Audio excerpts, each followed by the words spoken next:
Want to begin? Right, good. Hello everyone, thanks for coming. So we are Sacred Cows.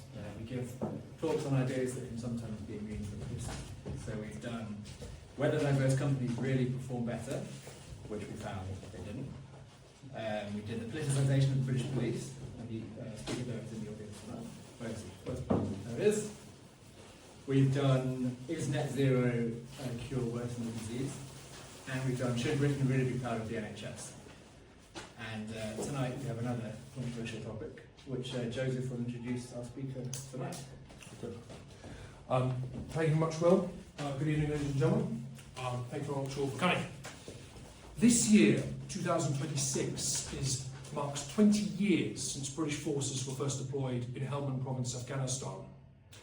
The British Army at the time still thought of itself as the best little army in the world, and went to Helmand with the, I think, subliminal belief that it could win back the prestige it had lost in given its embarrassing performance in Basra in southern Iraq.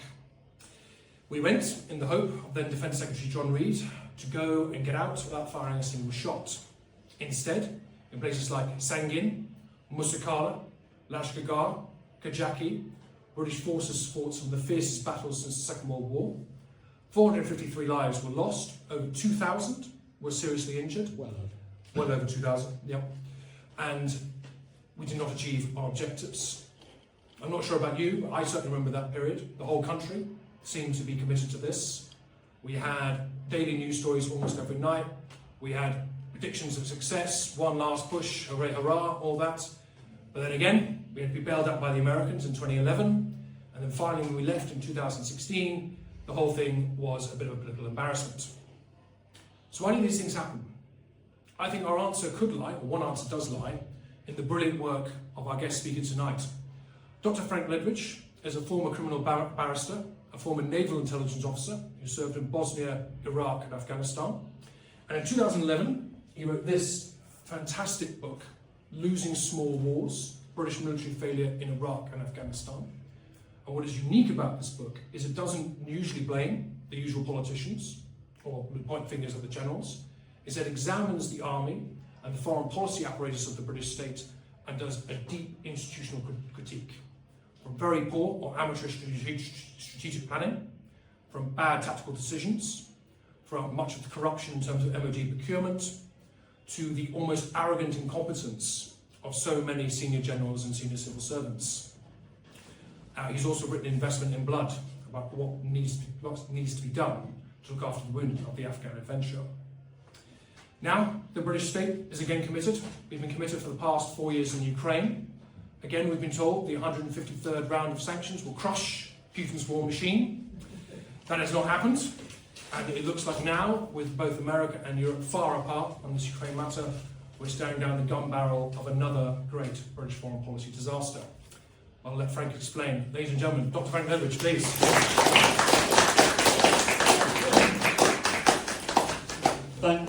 Thanks, Joe. It's great to be here. I must say that I do have a little touch of reluctance about this talk. And I'm not being ironic in this, but quite serious. And you'll forgive the way I put this. Iraq, Afghanistan, Libya, and those misconceived and stupid campaigns really involved a few stakes. It's highly unlikely that your brothers, sons, husbands, boyfriends would be killed there unless they volunteered like me to be involved, and there you go, you take your chances. This is different. This is truly strategic, and the stakes of the could come to rest upon which rest these decisions far greater than in Iraq and Afghanistan. Consequently, and this is the point, discussions like these, which are quite rare, are subject, unfortunately, and I've had plenty of experience of this over the last few months, to quite extensive narrative control. Now, you might say, well, that sounds a little bit paranoid. You may be right. But let me just frame that a little bit. So, there's a mea culpa to start with. We're going to discuss tonight Ukraine and our involvement with Ukraine. And we'll go through the war itself, a little bit of what's happening now, what you're not hearing, how that has a bearing on us, where we should go from here, and the means by which we can act from here, which are nugatory and insignificant, dilapidated armed forces, incompetent leadership. However, the mea culpa is this. I started out 4 years ago as a big booster for this war. And should you be misadvised or ill-advised enough to go online and look me up, you're going to see hundreds of appearances on various, mostly international TV stations, but also BBC. You'll have France 24, Deutsche Welle, and lots of others. Not so much pushing the war, but describing how it's going on. But there came a point where, and of course, I have made many visits to Ukraine and have many good friends there, and I wish best for that country. However, one's views change as the facts change, as the man said. And I'm just going to tell you before we start the main portion of this, a little vignette, or present a little vignette as to how that happened for me. So it was 2023, there was a counter-offensive. Ukrainians were trying to push the Russians out of their country. It went wrong, it was a failure.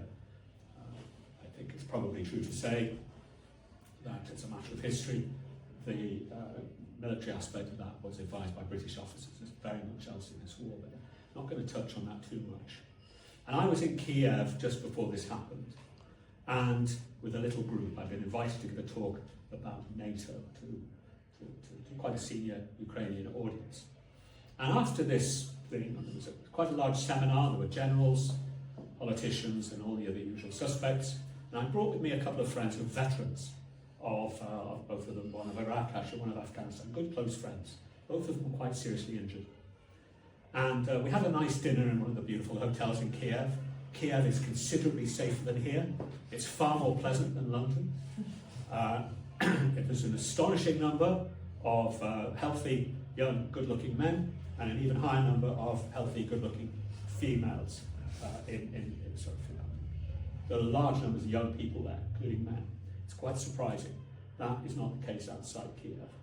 It's a very stark difference as it happens.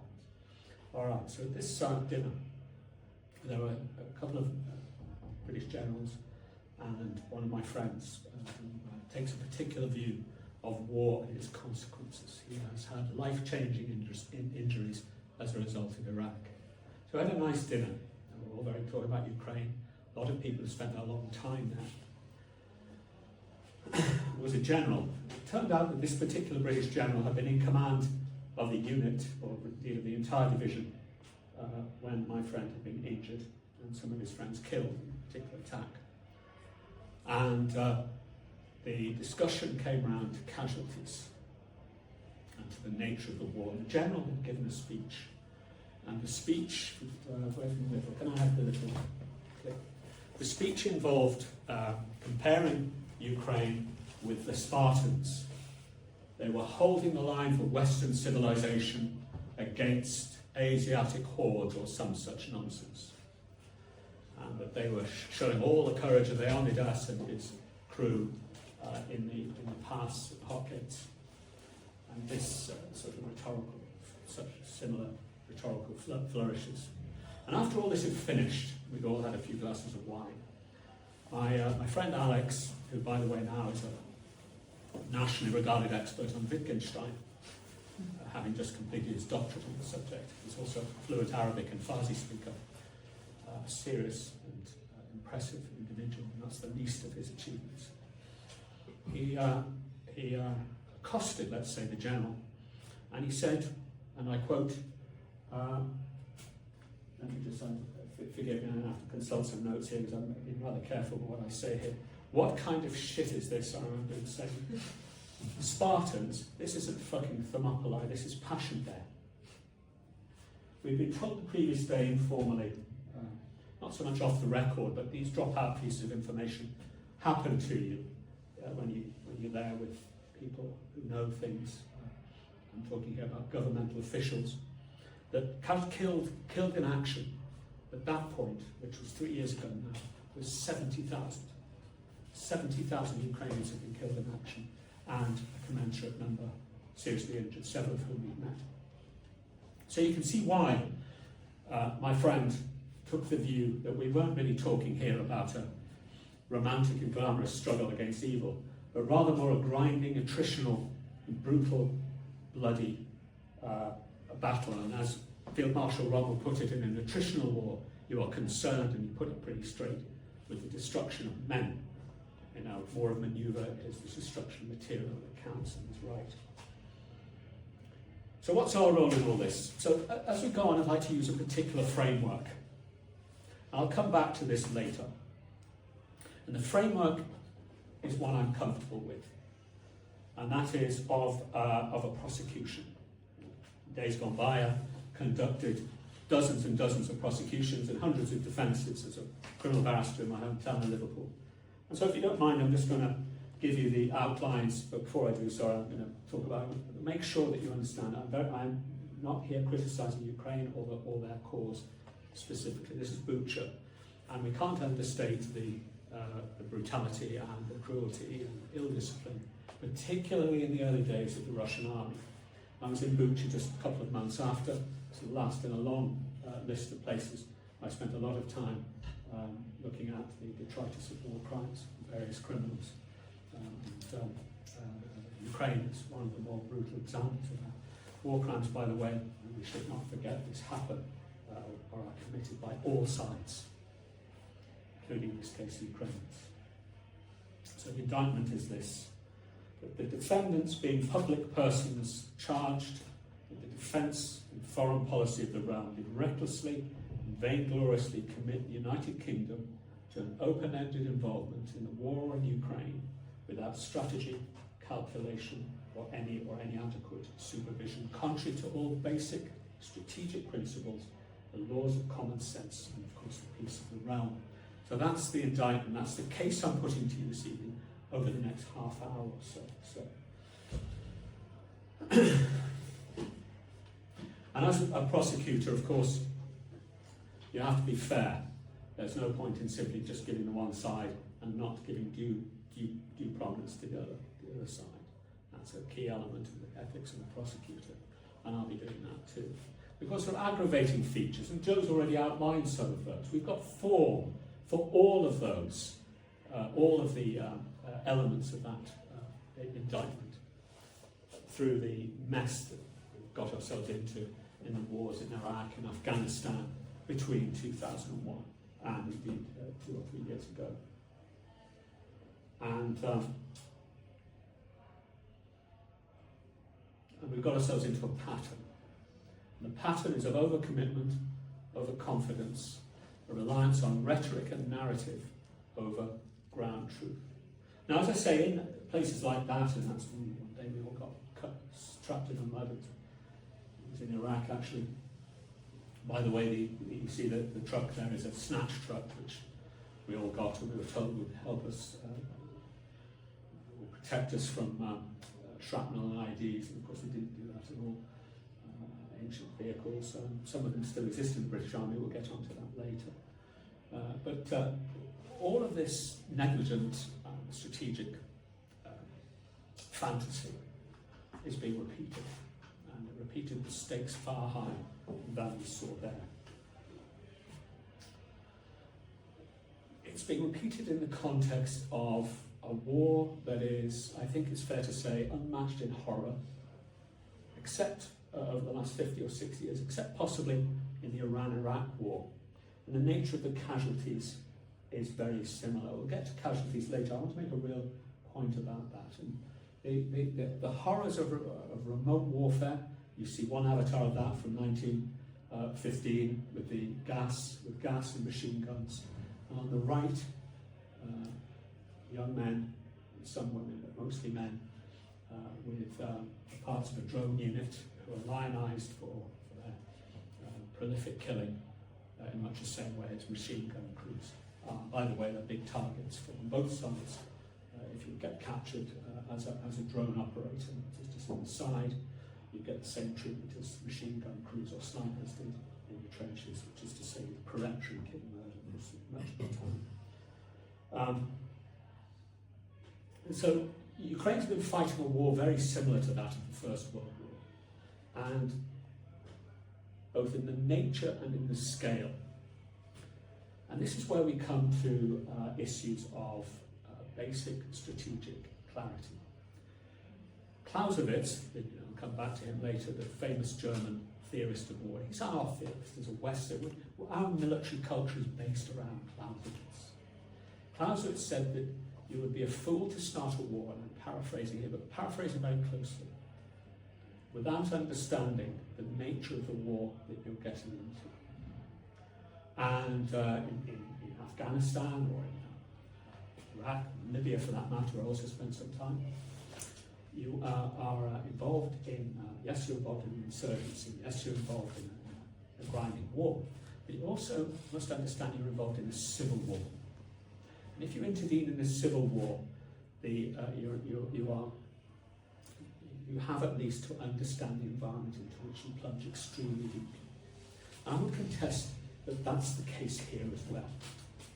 That we have, or we are involved in history, will see this terrible conflict as the last of the Soviet or post-Soviet wars of rearrangement in much the same way as the Yugoslav wars. I also have been involved in for many years.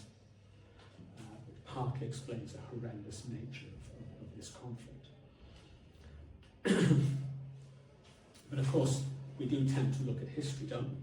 And we think of ourselves, and this is a rhetorical device you often hear. If, for example, some of you are a little bit sceptical about the Ukraine war, what you're going to hear is, well, don't you understand?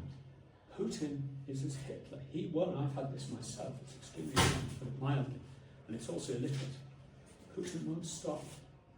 We know he won't stop us with Ukraine. If he isn't stopped now, he will be in Ukraine. He will be in, he'll be in Estonia. The next stop, of course, will be the Suwalki Gap, which is a great phrase called condescension. By the way, a rhetorical device used by American generals to get funding in the late 80s. That's a geographical issue. You can get back to that if you're interested.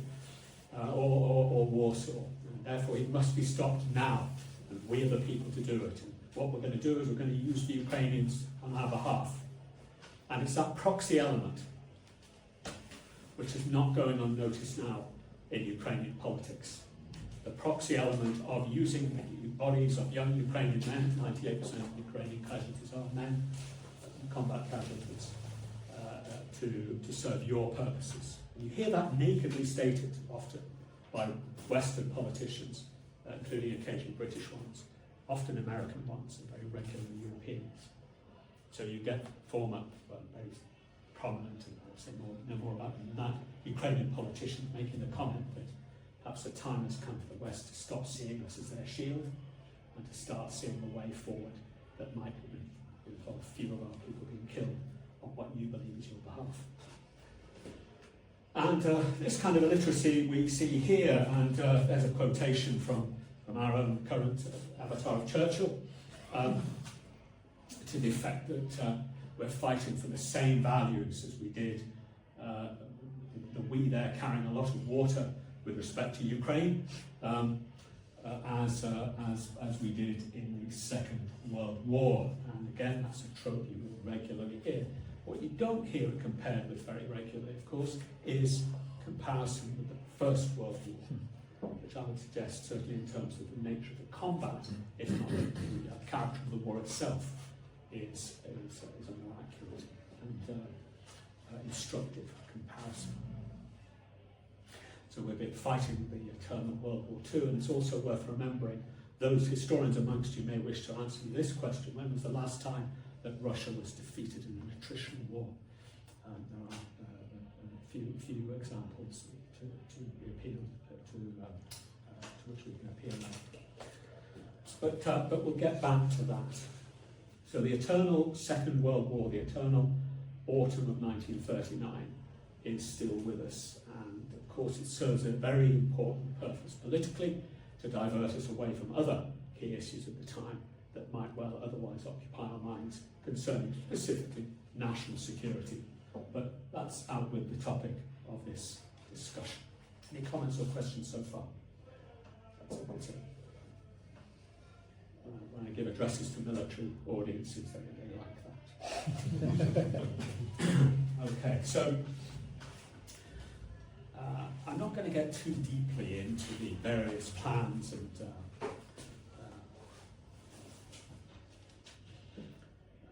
sketchings of British and European politicians with respect to this, but it is worth stating that Western armed forces as a whole, and be assured I'll be coming to the state of British armed forces in some detail later on. The state of Western armed forces is lamentable. Generally speaking, and this is a case across the board in Europe, amongst all NATO, apart from the Americans, all NATO armed forces, the state of dilapidation and demoralisation is very great. Now, whether you're talking there about, there are some exceptions, Turkey being one, Poland being another, Finland being another, and that's been the case for decades. But the usual Western suspects, the armed forces, will take a good decade to get to, assuming, by the way, all the promises of investment, not only investment, but efficiency delivered. We'll get to a big 10 years or so before any Western armed forces are equipped or able to intervene meaningfully in Ukraine. And that's assuming that there's a full understanding of what the war is about, of its existential nature for Russia. And that's where we come to the situation now. Now, I'm not going to give you a here, here and here, like some sort of army officer, but I'll just explain to you where we are now with respect to the war. It's an attritional war. As we speak now, it's very cold in the southern and eastern parts of Ukraine. There's Ukraine there in the middle, Kiev in the centre, often pronounced in this country as Kyiv, which is an inaccurate pronunciation. Only Ukrainians and Belarusians can pronounce it properly. So Kiev is in the middle, and the Dnieper River halfway down, and the red elements there, the pink ones, are the occupied areas. You'll notice down there you have Crimea at the bottom, and just up to the right, the black shaded parts, or black with black borders. That's Donetsk and Luhansk, that area, and Crimea in the south. The occupied area in pink, and you see the little green circles. Don't worry, I'm not going to be going through those. They're the current areas currently in the last couple of days under where heavy combat is taking place. It's -10 right now, so it's about 21:30 in southern Ukraine. The men in the trenches, mostly in a defensive posture for the Ukrainians at the moment, are being attacked or spotted with drones and artillery. But the main killer at the moment, of course, is drones on both sides. But for the Ukrainians, the main threat are FAB and CAB bombs, which are heavy bombs weighing a ton or more that will collapse fortifications in much the same way as exactly the same way as heavy bombing did in Normandy for the Germans. And they inflict huge casualties on the Ukrainians, casualties we don't hear about, we won't get to.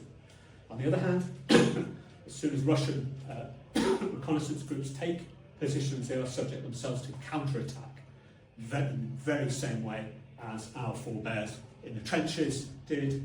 And you lost a trench, the first thing you do, and this is absolute basic training for British and every military, you lose a position, you reform and you counterattack to retake it as quickly as you can. And it's often simply a question of who can get all the gear up quickly, or more quickly than the other guys, as to who is successful. And that's why, even in a defensive battle, such as the one the Ukrainians are fighting now, strategic defence, casualties can still be very high. I'll give you an example. The Battle of the Somme began on the 1st of July 1916, ended in December 16, right at the end of the year. Now, we tend to think of the Battle of the Somme as a bloody disaster, which of course it was. What was it fought for? But from an operational perspective, it was quite successful attrition. We took 400,000 casualties in the Battle of the Somme in that time. The Germans, however, and this was the successful bit, they took 600,000. And yet they were on the defensive. How can that have happened? Well, it happens just as it does here. If they lost a position, they would reform quickly, or they'd have units ready, and they would counterattack. But often the British were ready with artillery, machine guns, and bring their stuff up They'd have the artillery properly zeroed in, and they would inflict heavy casualties on the counter-attackers. Same here. So although the Ukrainians are on the defensive, they are taking equally heavy casualties. On the civilian front, the Russians are conducting what appears to be a reasonably successful, and I know it's very hard-edged to say this, but a reasonably successful strategic air campaign. The targets of the missiles that go in, which you can, if anybody's interested, I'll tell you what happened last night, the night before in detail, the level of missile strikes that took place, how many were shot down, and what their targets were. Such is open source intelligence these days. The targets are entirely now, almost entirely, 90% of them, electrical substations or indeed power stations. And so Kiev, the capital of about 4 million people now, over the last 2.5 weeks, 700,000 people have left that capital under the advice of the mayor because it's simply too cold to live there. I got sent some photographs by a friend of some children playing in the square below a tower block, and their parents having a few drinks on Sunday afternoon because it's too cold to be in the apartments. It's nightmarish. We do have to take a step back and look at the effect that's having. I will say, as an air power historian, which is my primary role now, that it's unlikely that this will be successful on its own in breaking Ukrainian spirit. Strategic bombing campaigns have a very poor record in that. My point is the suffering that's being inflicted is very great, and the lines themselves, the casualties that have been inflicted are very, very great in the 6 or 7 battles that are taking place as we speak. I had dinner not too long ago, about a year ago, with a good friend of mine who was over. You will have seen this person on media. I can't possibly say who this person is, but you will have seen them on the media over the last year or two. And it was one of the nice clubs in London. You know how they are. And it was the two of us. And I asked, no duff, English, of course, I don't speak Russian or Ukrainian very well, no duff, no bullshit. We hear about Russian casualties being many multiples of Ukrainian casualties. That's not the impression I get. Here's the detail. What's the true figure? And this person said, paused for a few seconds, and then said, and I quote, same as the Russians. I must confess to some shock. The number were high, but surely not the same as the Russians. And they said that. So I said, well, what is your source? The general staff. If you look online now, you will see that there are some independent sources for casualties. There are 2. The first is BBC Mediazona. Now we can have our views about the BBC. I can tell you the BBC Russian is a good element. It's one of an accurate and highly competent element of the BBC. And they have conducted a survey of open source and media in Russia, of probate, burials, and online announcements of deaths.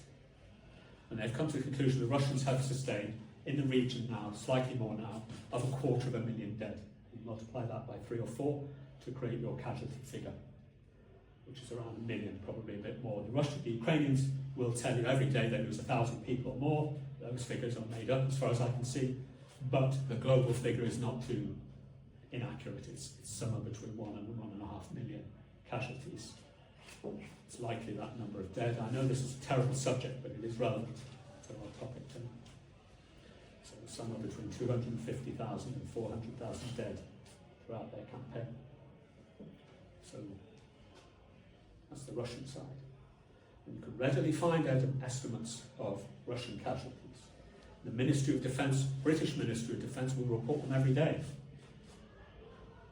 But in briefings with Western officials, if you're foolish enough to ask, well, that's all very well, but what are Ukrainian casualties? This will not go down there.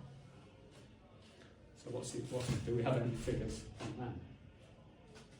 Well, you can take a look for a start at one site, ualosses.com.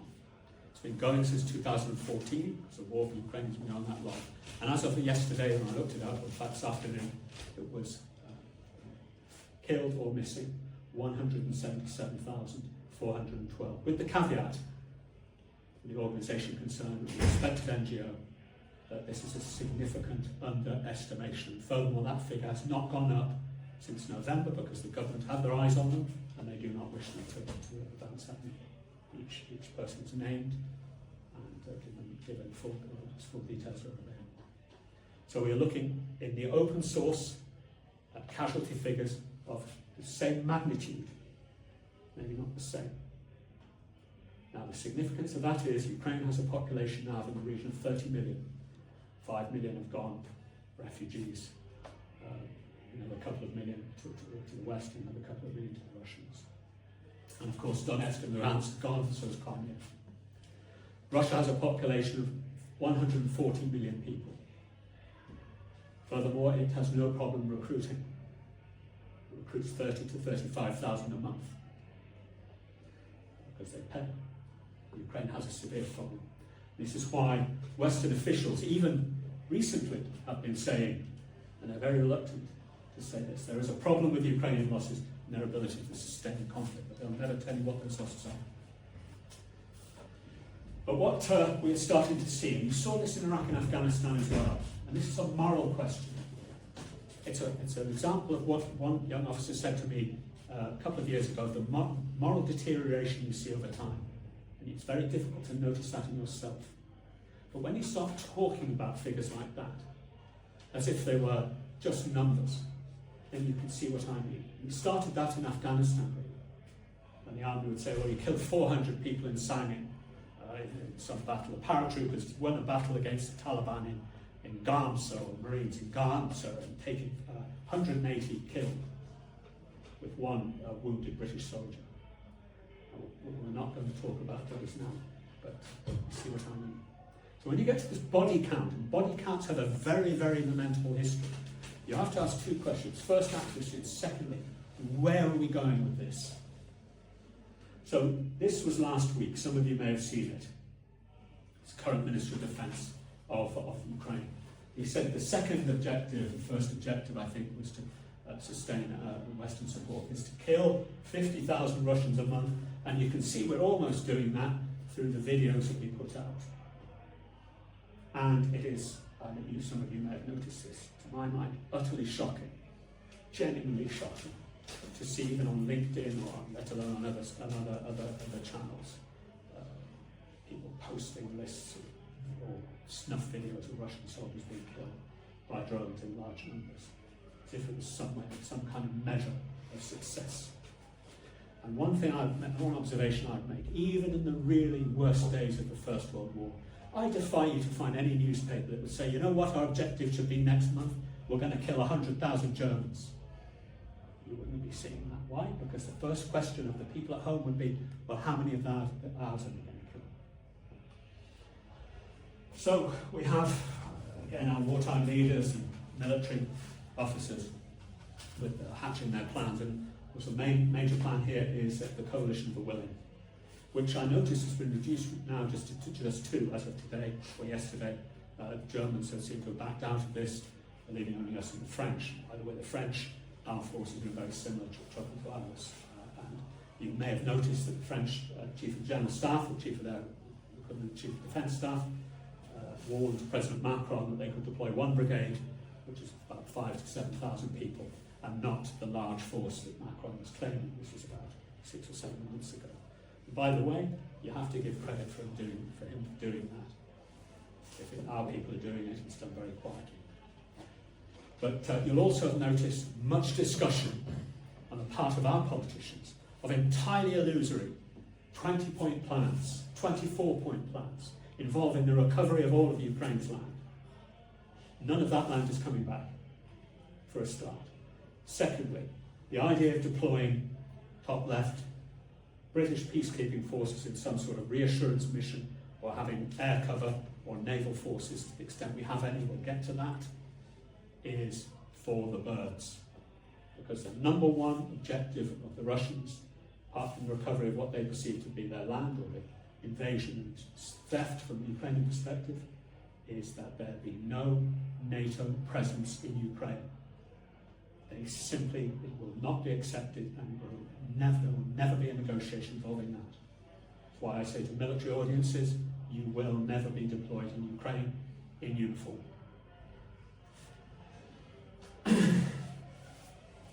Now, there aren't many people in here who are thinking, well, what kind of talk is this? Ukraine is standing with us, standing alongside us against the Asiatic enemy, or whatever racist tropes we're encouraged to adopt. But of course, war doesn't care what you think, or me. War gets on with what it does. And I come back here to Clausewitz, and I started with my talk. Because we can talk to as much as we like about what should happen, and that stretches across into peace deals. Yes, the Ukrainians should get Donetsk, Lugansk, Zaporizhia, Kherson, and Crimea back, but they won't. It is not possible. There is not the capability on the part of the Ukrainian armed forces, or indeed any Western armed force, far less so, to hold on to what they have, let alone to regain any of it at this stage, or in any foreseeable future. And so, we need to understand then, if that isn't possible, then what is our political objective here? Because as Clausewitz here said, this viciously capricious form of political engagement, war, has to be carried out in the pursuit of policy. So what then is our policy? As long as it takes, that particular framing we've heard twice before. Cameron in 2014, as long as we will be in Afghanistan as long as it takes. We withdrew 6 months later. And of course, Tony Blair in Iraq. Enough said. That is not a policy. That is not a strategic objective. To what end then is our use of force by proxy being directed? Now, in military ethics, there are a number of criteria for carrying on a war. I'd like to draw your attention to two. One is having a reasonable prospect of success. And a reasonable prospect of success is directed, or must be directed, by the forces available. And of course, the question, or the answer to the question, what is success? No one has ever defined that beyond the illusory. Recovery of Ukrainian land and the sustenance of independence, all the other things, some of which politically we can do.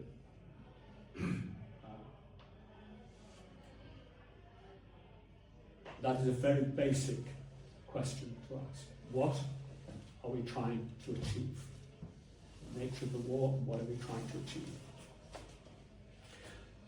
But there's another aspect of military ethics, that's the second. Yes, what we're trying to achieve, but also the end state. There is no end state, of course, to anything on this earth. What we can achieve is a better track. So what better track are we supposed to be on?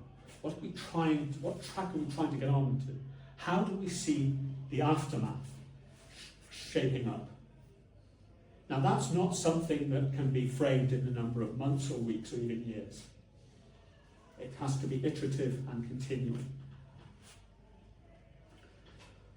And right now, there is no vision for the aftermath. I can assure you that very little planning is being done. Very little to no planning is being done for the $1 trillion that's the current estimate for reconstruction in a country that is notable for its inefficiency prior to the war, inefficiency and above all, corruption. I lived for 3 years in Albania. Albania is a very corrupt country. But on any objective list, prior to 2022, Ukraine was significantly more corrupt than Albania, and I'm telling you that's saying something. Now these are realities that one has to take into account. Similarly, we need to look at how any potential end state, or some of the various potential end states, which include civil conflict, civil unrest, disarmament, and reintegration of the million armed forces, how that will affect our security going forward, even in the event of some kind of peace deal.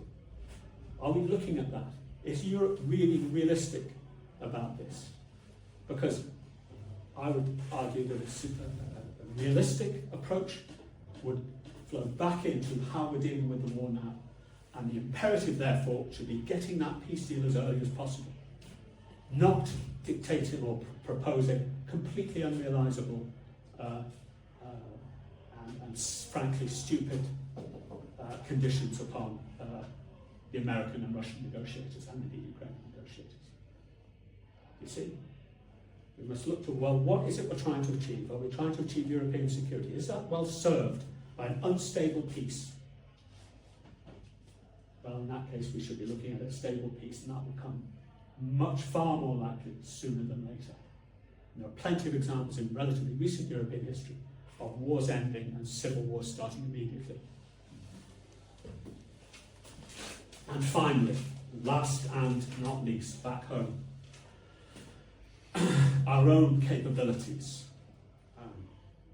the capabilities with which we threaten Russia.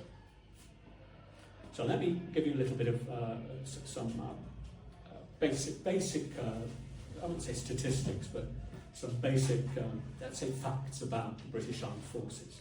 Now, some of you will know this. I suspect in this audience, certainly there are people in this audience that I know who will know some of this. But let's start by asking how many ships does the Royal Navy, by ships I mean not patrol vessels or tugs, but combat vessels, frigates, destroyers, aircraft carriers, and the other things, can we deploy?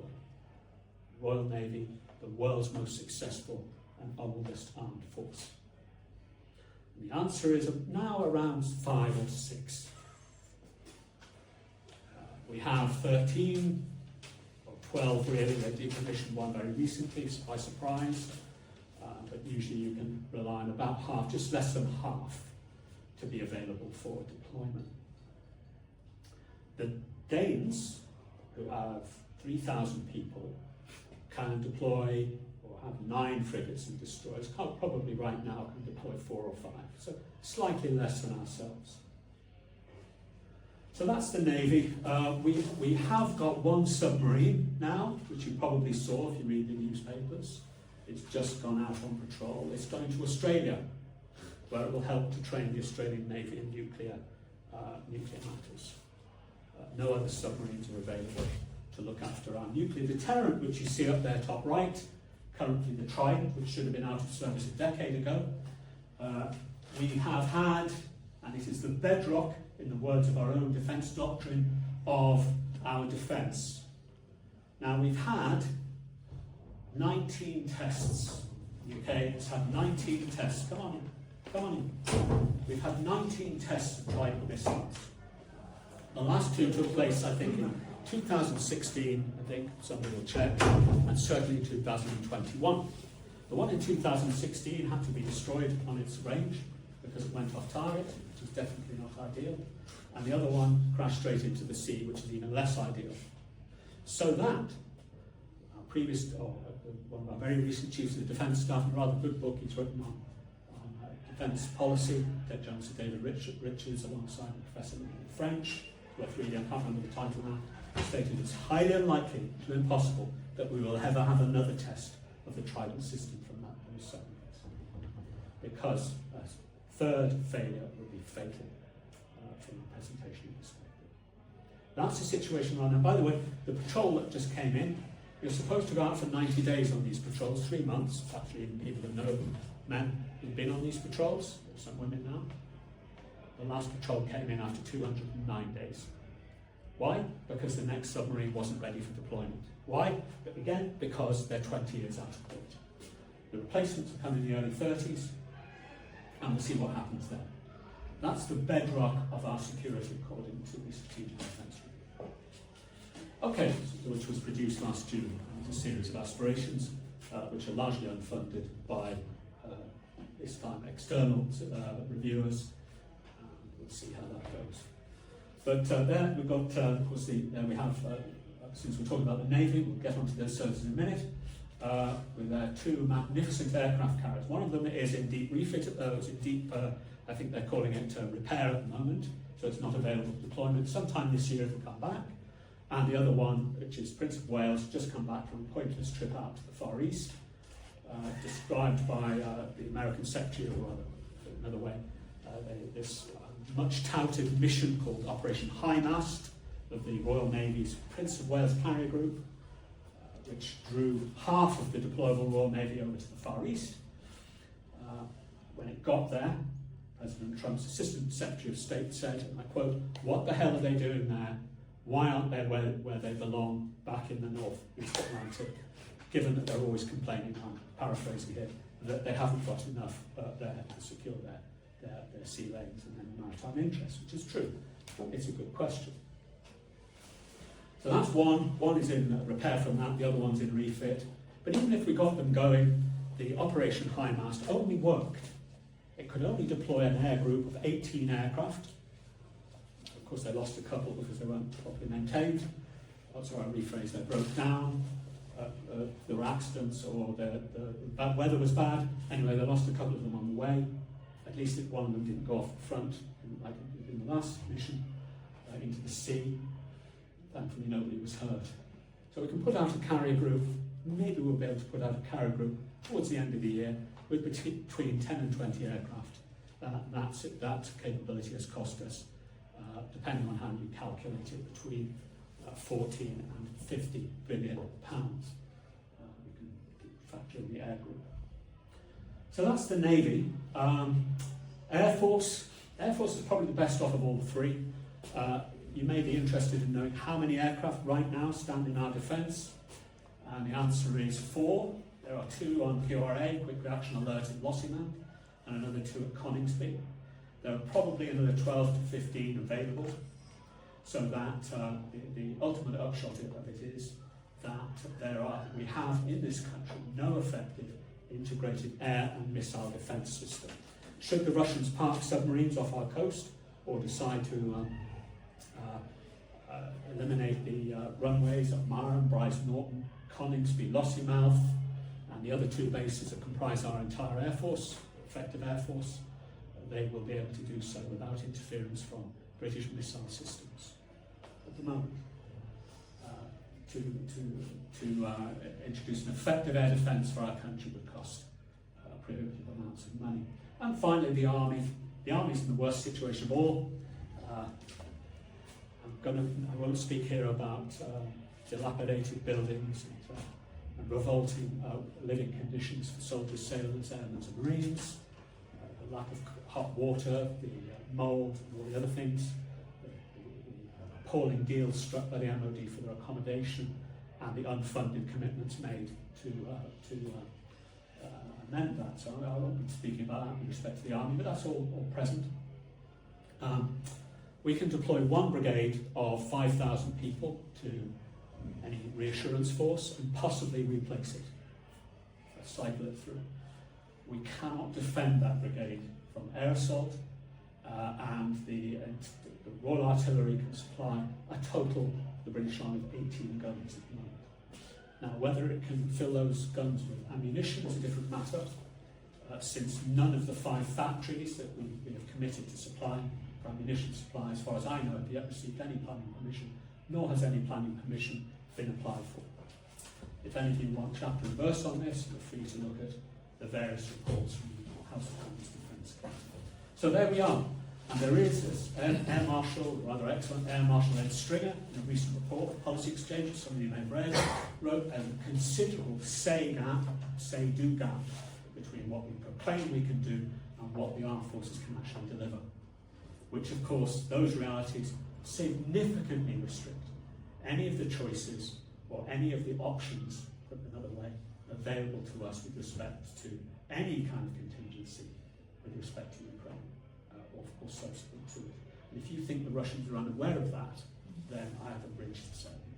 So that's it from me. Save for questions. I believe that the plan is that we have a break for that. I don't know if I've gone over time. I usually do. I'm more than happy to answer questions on any aspect of what I said, as bluntly as you wish to put the questions.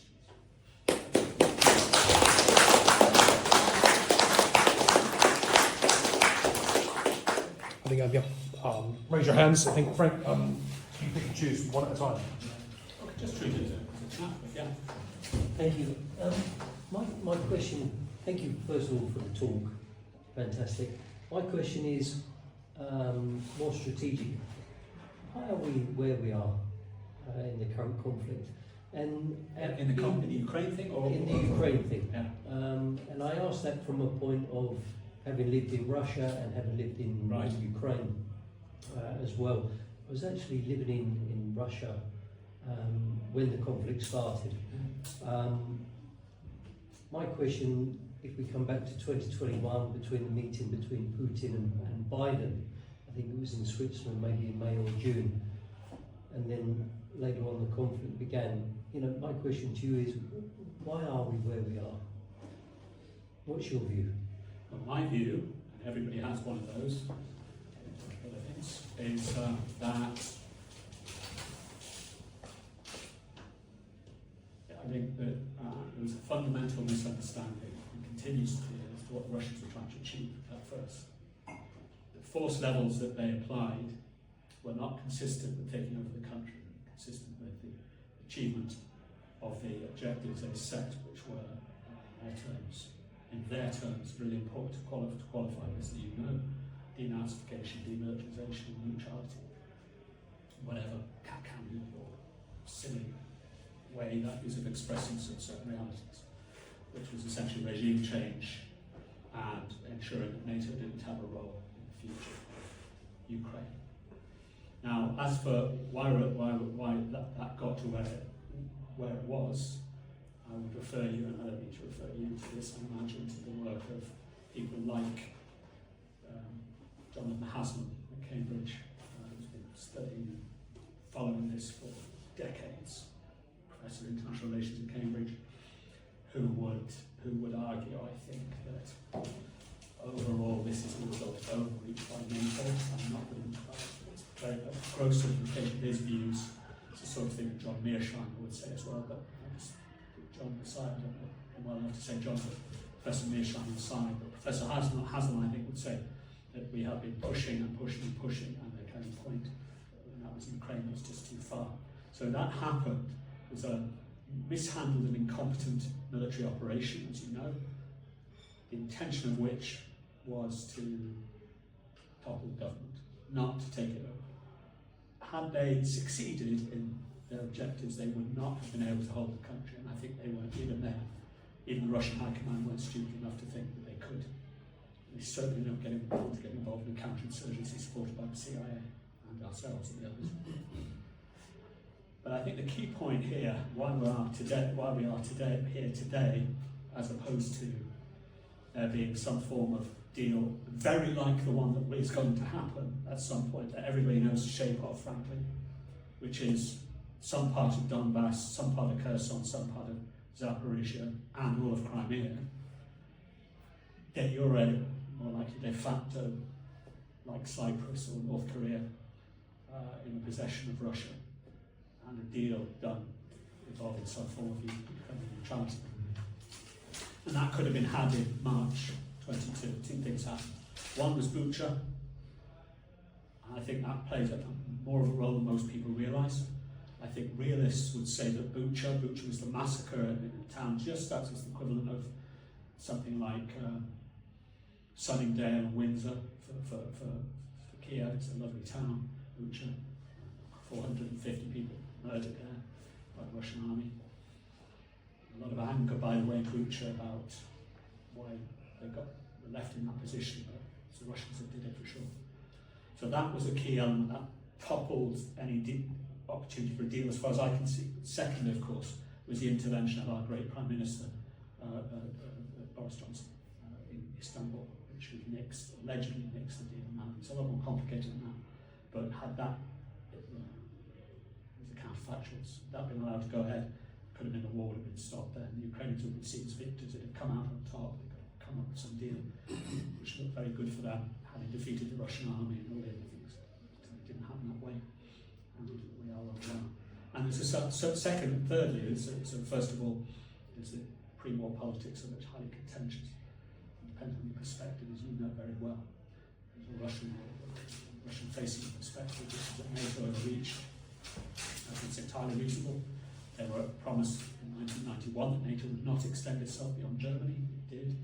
The Russians tolerated that until Georgia and Ukraine came into the mix. I think you know all that. Most people who follow this do know that. But then there's the contemporary issues, and then there's the inertia and constant constant mutual boosting of initially from the Americans, the British, French, Germans, that we can do this, and this is Europe's moment again. I'm old enough to remember being in the last Europe's moment, which was Bosnia in 1994. This is going the same way, of course, only worse. And we are where we are. And I think Western planners would say, if they were being honest, weren't going to be quoted there in an awful mess. It's interesting, I had conversations, private conversations with two people. One is a defence advisor, the other is a general, actually, apparently said more. Both of them said. It was a conversation with the three of us. And of the three, probably I would be the most negative. Both of them said not a single British soldier or service person should leave the country. The shores of Britain until we've sorted out how to defend these islands first. Now, it may sound simplistic, and it certainly did to me, but there were some serious people saying it. It's not going to last. Do you want to come back on that? No, I mean, I fully agree with you. First of all, I think it's, the story started in 2014, with Crimea. I think that was the first indication from Russia that... Do you think it started then, or with the coup, with the Maidan? Maybe even before. Yeah. I think that was their... I mean, action for me talks louder than words. I mean, that was Russia is a force to be reckoned with compared to Europe. Yeah. But we ignored that one. We ignored that one. So then we come to 2022 and we see, and I agree with what you said, we saw the attempted topple of the regime with Zelensky. I think it's a massive NATO overreach, and I think that was, really we are where we are because of the Biden administration. And I believe that the current Trump administration is trying to finish the story in Ukraine as fast as possible, because it's not the big news in town for America. Yeah. The big news in town for America is China, and I think the war that's happening between Ukraine and Russia is a distraction for the US. It's pushed Russia into China. I spoke to three of my friends from Russia this week. Moscow is full of Chinese. There's very few Westerners. There's a lot of Chinese goods, flowing around Russia these days. That's bad news for America, and I think it's bad news for Europe. Yeah, and you've got Siberian force to go going through as well, which is obviously planning for that. One thing I didn't mention, we should have done in this talk, is I had a really fascinating conversation with a senior Ukrainian advisor, very senior, very politician, and it was one of these things, it was in a nice garden in Kiev, private, nice drinks, it was free to talk, and it was around the time of the Alaska meeting, just before that. So hopes were high there'd be something happening. And he said, listen, he said, we understand we're going to lose Donetsk and Luhansk, and those parts that are occupied. We're prepared to accept that as a de facto reality. We also understand we're not joining NATO. It's the first time I ever heard a lying Ukrainian politician, the Zelensky faction, saying that. And clearly this person was saying this to me because he knew I would write about it. Because I write for various things. However, the sticking point, which I didn't mention, we should have done, is the three towns of Kramatorsk, Sloviansk, and Konstantinivka, which are all in Donetsk. That's the sticking point. That's where they're sticking on now, as we speak, in the negotiations with Abu Dhabi and the security guarantees. So The Ukrainians haven't obviously, the government hasn't got its head in the sand. It's realistic. But the problem is they've got stage right shouting at them, the Starmers and Macrons of this world, saying, don't worry, we've got your back. And we're going to convince Trump to do that too. We're going to, there'll be security guarantees for you, and you'll be fine. And this isn't going to happen. That's the problem. So they're not stupid, they understand the situation, and they can be very realistic. So, thank you. I'm just, I'm wondering whether the British military ethos of can do, allied with the British public's reverence for the armed forces, gets in the way of any clear-sighted assessment, not just of capabilities, but also of strategy and politicians' attitude towards strategy. In that, we have ludicrous claims from Keir Starmer that there are going to be British boots on the ground and planes in the sky in Ukraine. What utter nonsense. Because we can't afford it, and we don't have the capability at the moment. The only thing that might give us the capability, I think, of going to say 3.5% GDP with 5%, 1.5% wish list, railways, hospitals. Will force that as the Americans, because the recent national security strategy and the US defence strategy made it very clear that the Americans are going to expect their NATO allies to step up to this. So, but unless we have, Trump or Vance breathing down MPs' necks to, cough up, it's not going to happen. No, it's not. Discuss. It's not. Sorry. Couldn't say it better myself. I said it all before, but of course, none of this is going to happen. There was a paper exercise. I don't think this is confidential. I know it was told to me in a confidential environment. Anyway, it's common sense.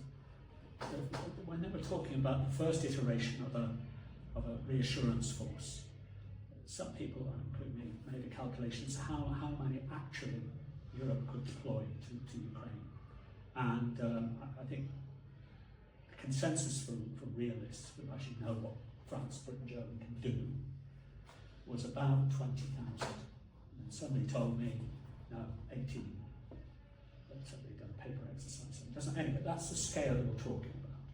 18,000 people, which is whatever it is, how many brigades. Ukrainians deployed 200 brigades across the line, and 700 or 800,000 people.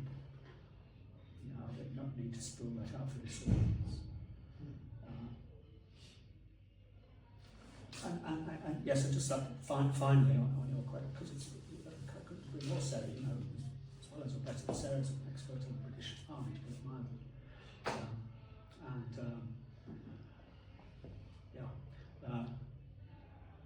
But the attitude, I think, the can-do and the forward-leaning attitude is so common that to hear a general, this particular general, very high-quality customer, say, well, we can't do any of that, furthermore we shouldn't leave the shores of this country until we've sorted out our own territorial defence.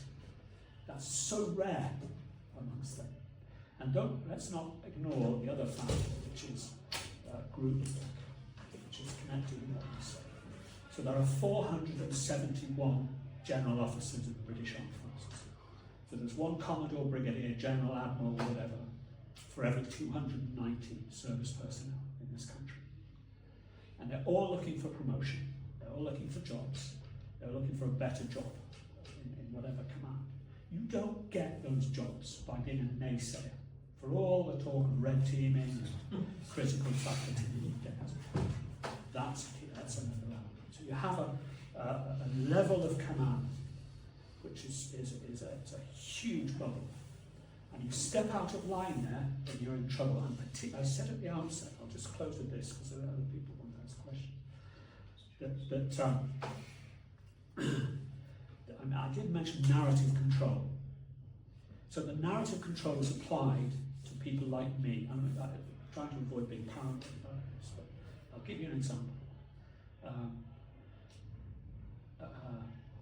So this talk I gave tonight is absolutely unacceptable for the British government, for the vapid drones of the Cabinet Office or the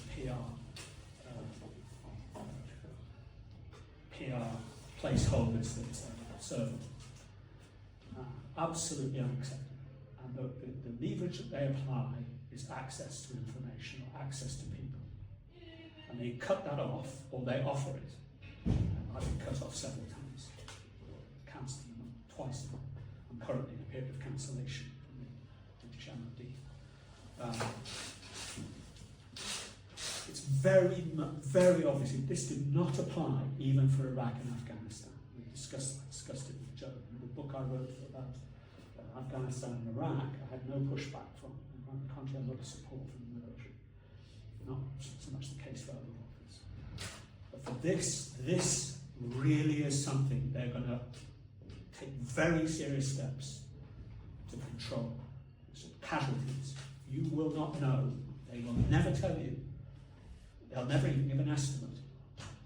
Whoever you ask, in any form, in any quasi-formal environment, as to Ukrainian casualties, or the true military position. You might say, well, it's not going very well, or it could be better. It's quite interesting, and I'll just close on this, to hear John Bew drafted the integrated review. So he's deep in government, he's an academic, a very fine academic from King's College London. Quite realistic, Irish fellow. A very strong heritage of people like that as well. And John Bew was being interviewed by Ruzi last week, and you can hear him on the podcast. I was really struck by simply the mention. He's a quasi-independent academic in that he's been heavily employed by the government, but he's also somebody with an independent perspective. And he said, of course, the Ukrainians may collapse, and that's a possibility I'm willing to envisage. I don't think it's likely. But to mention that was quite, from somebody in that world, was really striking to me. It's the first time I've ever heard that. A couple of very quick questions, if I may. The first one, NATO is always defined by various defence ministers and in its charter as a defensive organisation. Yeah. Maybe because of Russian aggression in Ukraine, you have countries like Finland now have joined NATO because they obviously feel safer. Can you explain the dichotomy between that as an enshrined defensive organisation and Russian fear of NATO, considering I can't imagine NATO ever invading Russian territory? So could you perhaps explain a bit of that? And also, do you know what's happening with the Ukrainian offensive into Prokhorovka and Kursk, which is iconic Russian territory for obvious reasons? Could you explain a bit about what's happening? To answer that first one, excellent question, absolutely critical one. And the answer is, if you're Russian, and we're all educated, I think we're all here Brits. I think maybe Yeah, British as well. Yeah, right, we're all Brits. Therefore, we're all brought up with the French and the Germans. We don't like the French and the Germans are this, the Italians are that. For Russia is, and you'll back this up, so everybody knows this, congenitally afraid of being invaded, mostly from the West. So just a bit of history. 1941, between 19 and 27 million dead. Most of those Russians. 1914, 9 million dead. 1852, British, well actually it was 1879 as well, Turks. British and Turks and French, Crimea, 1852. 1812, Moscow burned by the largest army ever put together in centuries. 1709, invaded by the Swedes. They had to remove the Swedes as a great power for that challenge to be defeated. 1600s, the Poles, the Swedes, and the Lithuanians, who were at that time part of the same empire, were very powerful, and the Turks. So the Turks are always on that southern front. 1500s, the Poles. We go back into the 1300s, 1200s, Tatars, the Mongols also burned Moscow and burned Novgorod and Kiev as well. And so an alliance of 20 however many countries from Western Europe who've already taken out one Slavic country says, well, don't worry about us. We're just going to move into the country that was the heartland of your civilization for 1,000 years, for several hundred years. We'll be fine. And then, to your second question, reinforcing that sense of history, one might say paranoia, but I'm not sure it is, given that history, you have a Ukrainian army invading Kursk, which has resonance, needless to say, from the Second World War, don't need to spool that out, and being, from the Russian perspective, defeated, badly defeated actually, taking many thousands of fatal casualties, you can look that up. Anyway. Which only reinforces that. Look what happens when NATO supports Ukraine. We're defending one of our major cities against ground invasion from Ukraine of all places. That's a bit like defending, with all due respect to the Irish, of which I am one, trying to defend Cardiff from the Irish now. How the hell did that happen? And we don't even, it's not direct. I assume also the Russian view of Ukraine is because you've had like a lot of Ukrainian nationalists during the war, you know, like forming bands against the Soviets. They view it as a Nazi sort of country, don't they? That's one of the things that Putin said at the start. So when you say to a Ukrainian person, so you often do for like Slavo-Ukrainian, and then you go Ukrainian Slava, Eroim Slava, which means essentially you say glory to Ukrainians, glory to the heroes, and then there's another statement response. So that's from a fellow whose name escapes me for the moment. I think it was Stefan Bandera. So he came up with this. Stefan Bandera ran an army called the UMA, whatever it was, in Western Ukraine.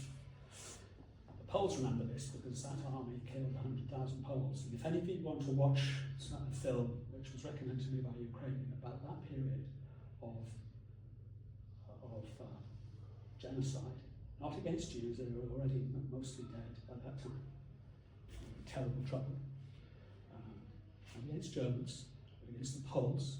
You will watch a film, and I do urge you, it's the most horrendous film I've ever seen. It's a feature film. Redolent only of something like shooting dogs from Rwanda. And it's called Volhynia, in English, hatred. Volhynia is the era, hatred. It's about this Ukrainian nationalist movement. It's a very good film. It's absolutely horrendous. I would like to see it again. It's really striking films. It's got the same effect on your Schindler's List. You know, it's really good in that sense. So what is? So this Ukrainian independence movement fought against the Soviets in the Second World War, as we say, communists before that. And then after the Second World War, just forgotten, there was another extended campaign to 1953. Costing thousands of Soviet lives, a big insurgency, entirely forgotten, UONs, it's UONs, the organization, and thousands of lives, a big counterinsurgency in Western Ukraine, and the Soviet army were engaged in 1953. So it's a long, complex history, and a very intertwined history between the Ukrainians and Russians, of course. Yes, the Holodomor was part of that. You know, well, that's the other way. Yes, the Russians killing, causing 3 to 6 million Ukrainians to be killed by starvation deliberately. Yes. So and that's conscious of the world. That's in living memory. So let me just give you one small vignette. So I was driving through Western Ukraine 2.5 years ago, and I was saying, around here there was a lot of this one of the places hit by the famine, Holodomor. And the fellow with me was an army officer. Said, "Do you ever come from out here?" Yes. I said, "My grandmother had to eat her sister." And you're not just driving on a car. You hear this stuff. So I then spoke to another friend of mine about this. And she said, yeah, well, my family, of course, ended up pretty badly as well. She's the only survivor of 7 from that period. But she didn't have to eat anybody because there were some diamonds hidden in the house which she managed to buy bread with. So the only survivor is 7, and another family that happened. So this is living memory. These people are now dying off, but they remember. So there's so much blood in that place. Yes. So when I've debated this issue with people, a common response is, well, if we don't support Ukraine, Putin will call into the Baltic states. Yeah. Which I'm sure you've encountered a lot as well. Just interested in your comments on that perspective. Sure. Well, so the Russians are having big problems. You asked about Pokrovsk, which is one of the battles that recently ended, which we didn't hear about, right? Because it ended badly for Ukraine. So the Ukraine's been defeated, as they were always going to be in Pokrovsk, as they were in Avdiivka, as they were in Bakhmut, and as they will be, regrettably for them and for everybody else really, in these other battles that take place. It's just going to take a long time. But they did take a lot of casualties in doing it, both sides. So it takes them a year and a half to take this town the size of Aylesbury. But somehow they're going to crash across the border, defeat NATO's brigades in the Baltics, defeat NATO air power and the Finns, with their 280,000 first-line troops and the largest artillery force in the world, or effective artillery force in the world, apart from the Americans. But they can't take a town the size of Aylesbury in southern Ukraine against a frankly ill-armed, second-rate, untrained force of levies. How does that work? It doesn't. And that's why the chief of Estonian intelligence, about 4 weeks ago, came out and said, we don't see a threat to Estonia from Russia right now. The US, recently mentioned the US National Security Strategy. So the National Defense Strategy came out this Friday, and it assessed Russia as a manageable threat, localized to Europe, for which the Europeans should be able to manage, not a serious global threat or a threat to the sovereignty of anybody. The most recent intelligence report from the 17 US agencies, the last 2 actually, including during the Biden period, assessed that Putin does not want to fight NATO. That's the same, there's been no change in the US intelligence assessment for several years. So, if all of those things are true, and for them not to be true, you've got to have a hell of a lot of imagination. How can it be simultaneously true that the Russians present a territorial threat to the rest of us? Well, they do present a threat. That threat is equivalent to reckless vandalism, cables, drones at airports, this kind of stuff. Whether that's worth altering our entire ways of life about for is a different question. I suggest it's not. Does that answer your question? When you presented the map of the territorial gains, it's pretty clear that Russia's gained a lot of territory and Ukraine's lost a lot. If you had to assess who's won this conflict, if the scores are tallied up now, how would you assess it? How would I say? I'd assess it as follows. I would suggest that this is a question presentation. This is where we are missing a huge trick. The Ukraine has won this war. It's preserved its, if it is done right, it's preserved its independence. It's kept its honour. It's been a true war of Ukrainian independence. It's brought the country together and it held off whatever order of magnitude you want to call the Russians. That's what we did. Thank you, Europe, for helping us do that. Sadly, we couldn't retake. Yeah, sadly, we couldn't retake the land we've got. We claim it. There'll be a day in the future. Slava Ukraini, right? So you can present it like that, but nobody's presenting it like that because it seems to be in the interest of certain people, as we discussed, for this war to go on, and that's not gone unnoticed in several very serious and very pro-Ukraine voices in Ukraine. So there was one Ukrainian voice in here, and she came to speak to me. There was no rancor, because the views I presented to you are not unknown in Ukraine. It's not the majority, but it's a strong minority. So to come to your question, if you want, you can present this as a victory for Ukraine right now. The risk is of collapse and wholesale defeat. And we are taking that risk. And there, all bets are off. You're going to have civil conflict, insurgency against the current government, political mayhem, organised crime, massive economic chaos, even more than there was before. And that's what we're risking now. Would you say the Russians have won, in a sense, given that they've got all that land now? Or? They've used their overwhelming, I would present you, overwhelming military force and political power in that area, because don't forget most of the people down there, Frank, let's be candid, are Russian speakers. And a large proportion of military forces deployed in the first year and a half of the war were from Luhansk, as the Ukrainians call it, or Donetsk. And they were Russian-speaking Ukrainians fighting for Russia. So that's why I say this, the nature of this war is so important. It's down there until 23, really, it was a civil war. Is that where most of Ukraine's left? Sorry. You wanted to come back? So on the move back to this country, Yeah. MOD procurement, all the corruption surrounding it. You know, we've heard about this for 20 years, arguably longer than that. You know, the SA-80 rifle we can talk about, the Eurofighter we can talk about, Chinook helicopters we can talk about. You know, it's endless. Why is it this carries on because of the grave train? It carries on because of the corruption. Why hasn't there been like something like the Manhattan Project? You have the General Groves character who kicks doors down and says, right, we're going to completely change the way we're going to do procurement because now the threat is now so real. This is not deserts far away. This is not our continent. Why is there no urgency to talk to this? Because we have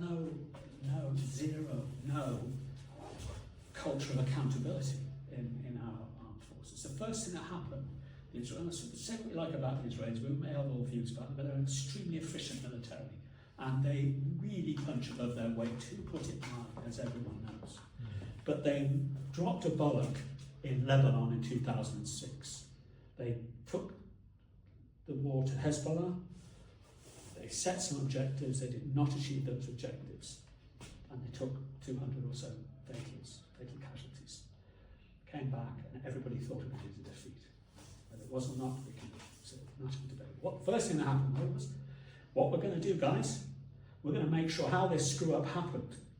So we're going to appoint a judge from the Supreme Court, whom we trust, and everyone trusts. I wonder how many of those we can find here. And they will investigate the armed forces and will establish accountability and responsibility and then accountability. The Prime Minister was Olmert, whoever it was at the time, was forced to resign. The Chief of the General Staff, the Chief of the Defence Staff was fired. The Chief of the Air Force was fired. I don't need to explain to you what happened after our disasters. I was part of a campaign group to try and get some accountability for Afghanistan. Most of the other people, in fact all of the other 6 or 7 people on the committee, they're all MPs now. Now, are you hearing any movement for accountability for this disaster and all the systemic issues you speak of? Yeah. No, you're not. Gongs and medals all around. Medals all around. Right. Yeah. And, But that's the same with and by the way, can I just say, this isn't a function of the armed forces. Right? You can talk to groups, you can talk to audiences within the armed forces, particularly at middle rank, for whom all of this is utterly disgraceful and a massive pain in the arse. A lack of accountability, constant inefficiency, repeated cock-ups, and predictable cock-ups. I'll give you an example, which is very obviously it's going to happen. You mentioned this to us, never mind that, we all know what. If you're interested, you'll know about these massive, horrendous, disgraceful cock-ups. Read Lewis Page on that. Some names that, by the way, they really don't like. They really don't like. So we're going to buy a new medium-lift helicopter. We deleted the Pumas. Right? Everybody understands that knows anything about helicopters that what we should do is buy off-the-shelf American Black Hawk helicopters, get them second-hand, buy them new, whatever, make them down in Cornwall, whatever you want to do, come to some cock-up deal and give everybody MBs and medals. But that's what, that will work, but that's not what's going to happen. We're going to get a third-rate product in the early 30s to mid-30s that'll be many days late and many dollars too expensive. That I can predict, we can predict that now. Because of that system encourages this. So to answer your point, come to some kind of answer. It's a massive problem. I think I've written quite a bit about this. We have no culture of accountability. And this is what I'm going to say now. It's not fashionable, but I'll say it anyway. The SAS probably were involved in the murders of several hundred people. Murders, not combat mistakes, but murders in Afghanistan, and that's been litigated as we speak. It's been conflated with other events in Northern Ireland, deliberately and muddied, and of course everyone's lawyering up instead of taking a step back and saying, all right, look, we're not going to prosecute all the corporals and sergeants and private soldiers who did this. We're telling you what we do want to do, is we want to find out who caused this to happen, who brought disgrace on this organisation. Not the guys on the ground who found themselves, whatever they were doing, they did. That probably isn't going to happen. All right, fine, let's be realistic about it. But let's find out who should be truly accountable for it. One final rant from my part. There was, some of you may remember, in 2012, 12 or 11, anyway, Camp Bastion was raided by the Taliban in a really audacious raid. Paris, yeah, I remember that. Yeah. And this happened because there was a cock-up with guard towers. And it was a British cock-up. All right, fine, cock-ups happen. On the base was an American Marine detachment, aviation, and some soldiers. So, who gets fired? Is it the base commander, who's British? No, he gets promoted. Is it the security commander? He gets promoted too. Or shall we fire the American Marine Divisional Commander, who had absolutely no knowledge or purview of what went on? Yes, let's fire him. The Americans, they dismissed 2 generals over this, and we promoted the officers implicated, who were far closer to the incident than the Americans. Because the Americans understand, or at least the US Marine Corps understands, that with responsibility comes accountability. And we don't see that. With responsibility for us comes medals, promotion, and jobs with arms companies. But that implies that Sorry, I think that's our half-hour Q&A. Unless you what's it? Say again? I think that's our half-hour Q&A. One more. Unless you want. One more. because people turn around and say, you talk about the woeful state of the British Armed Forces, and Yes. people immediately say it's funding. It's what? It's funding is the issue. Well, But it's you're implying it's not that. No. So if you were going to wave a magic wand, where would you start and what would you do? no magic wand needed, right? If you want to look at all these problems, not me, just me talking, I'm vectoring other people. So, for example, Ed Stringer, Air Marshal Ed Stringer, who's a bit of a maverick now, and he always was, a very knowledgeable person, wrote a I think I may have mentioned, a pamphlet, the Policy Exchange, came out 2 weeks ago, called, I'm quoting, the cede. Writes how he talks, and it can be summarised as follows. When the British Army, the British military finds that the water goes out, people are going to see they've got no underpants on. And he describes to you what he says, the Israelis, well, first of all, he asks, and this is a sort of in-house thing, he asks the Royal Air Force, tell you what, so the Royal Air Force is very heavily capitalised. They've got loads of money, they've got lots of nice jets. Could we, if ordered, and by the way, far greater funding than the Israeli Air Force, Air Space Force, could we, though, if asked, take command and control of the air over Iran, hold it for 12 days, and then deal as we liked with the Iranian regime from the air until stopped by President Trump? Could we do that? Now, that's a rhetorical question. Nobody would say, it's ridiculous. Of course they couldn't. They regarded, and I quote, for current chief of the defence staff, saying to my presence, let's say, or someone very senior saying in my presence, that he wasn't the only one, that sending 4 jets to drop a few bombs on Yemen at the start of last year, start of 2024, was a strategic act.